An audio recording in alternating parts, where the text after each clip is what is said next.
Breaking news చూస్తున్నాం. పల్నాడు జిల్లాలో పడవ ప్రమాదం తప్పటంతో అంతా ఊపిరి పీల్చుకున్నారు. ఎన్టీఆర్ జిల్లా వేదాద్రి నుంచి కృష్ణానదిలో పల్నాడు జిల్లా గింజిపల్లికి ప్రయాణికులను తీసుకెళ్తుండగా పడవ ఇంజిన్ మొరాయించింది. దీంతో ఒక్కసారిగా అంతా ఆందోళనకు గురయ్యారు. చివరకు తెడ్ల సహాయంతో అవతలి ఒడ్డుకు ప్రయాణికులను చేర్చారు నిర్వాహకులు. దీంతో పడవలో ఉన్న వారంతా ఒక్కసారిగా ఊపిరి పీల్చుకున్నారు.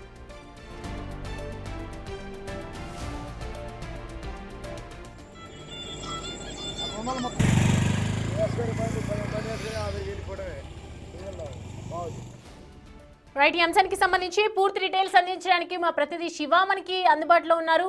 శివ, పడవ ప్రమాదం అసలు ఎలా బయటికి తీసుకొచ్చారు, దాని వెనుకున్న రిస్క్ ఏంటి, ప్రస్తుతం పరిస్థితులు ఏ విధంగా ఉన్నాయి, డీటెయిల్స్ ఏంటి? మొత్తం మీద చూసుకుంటే కనుక కృష్ణా జిల్లా జగ్గేపేట నుంచి పల్నాడు జిల్లాకు సంబంధించి వెళ్తున్న పడవ ఒక్కసారిగా సాంకేతిక లోపం ఏర్పడిన పరిస్థితి కనిపిస్తా ఉంది.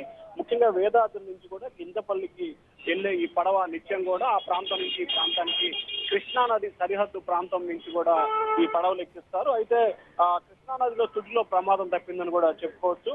మార్గం మధ్యలో కృష్ణా నదిలో పడవ ఆగిపోయింది. పడవలో సాంకేతిక లోపం మూలంగానే పడవ కృష్ణా నదిలో ఆగిపోయినట్టు కూడా తెలుస్తా ఉంది. పడవలో దాదాపుగా 30 మంది ప్రయాణికులు ఉన్నారు. ఎన్టీఆర్ జిల్లా వేదాద్రి నుండి గుంటూరు జిల్లా గింజుపల్లికి పడవ ప్రమాదం జరుగుతుంది. ఒక్కసారిగా పడవ ఆగిపోవడంతో ఆందోళనలో పడిన పరిస్థితి కనిపించింది.